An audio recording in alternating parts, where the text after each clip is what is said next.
Amang nasa langit, sa umagang ito ako'y lumalapit sa iyong presensya, bago ang anumang gawain, bago ang ingay ng mundo. Nais kong marinig ang iyong tinig, madama ang iyong haplos, at itugma ang aking isipan sa iyong puso. Nagpapasalamat ako sa buhay, sa hininga at sa habag mong muling bago ngayon.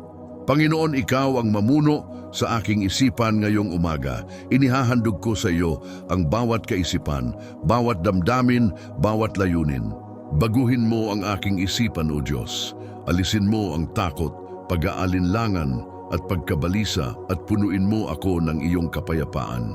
Palitan mo ang takot ng pananampalataya, ang pagdududa ng katiyakan, ang kalituhan ng direksyon, ang pagod ng espiritual na sigla. Ngayong araw ay ipinahahayag ko, hindi ako mabalisa sa anuman. Sa halip, sa lahat ng bagay, sa pamamagitan ng panalangin, pagmamakaawa at pasasalamat, inihahandog ko ang aking araw sa iyo.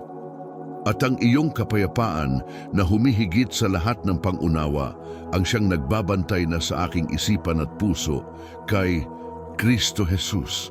Taglay ko ang kaisipan ni Kristo. Ako'y pinangungunahan ng banal na Espiritu. Ang iyong kalooban ay mabuti, ganap at kaaya-aya. Panginoon, iniaalay ko ang araw na ito sa iyo. Gabay mo ang aking mga hakbang, mga salita at mga pasya. Iligtas mo ako sa kasamaan, buksan mo ang mga pintuang ayon sa iyong kalooban at isara ang mga hindi galing sa iyo. Naway mamuhay ako ngayon ng may layunin, ng may kasimplihan, ng may pananampalataya, ng may panibagong pag-asa. Naghihintay ako sa iyo, Panginoon. Ikaw ang aking lakas, aking bahagi, aking kanlungan, aking tagapagtaguyod. Ngayong araw, pinipili kong pag-isipan ang totoo, dalisay, makatarungan at kaibig-ibig. Dahil naniniwala ako, ang Panginoon ay kasama ko.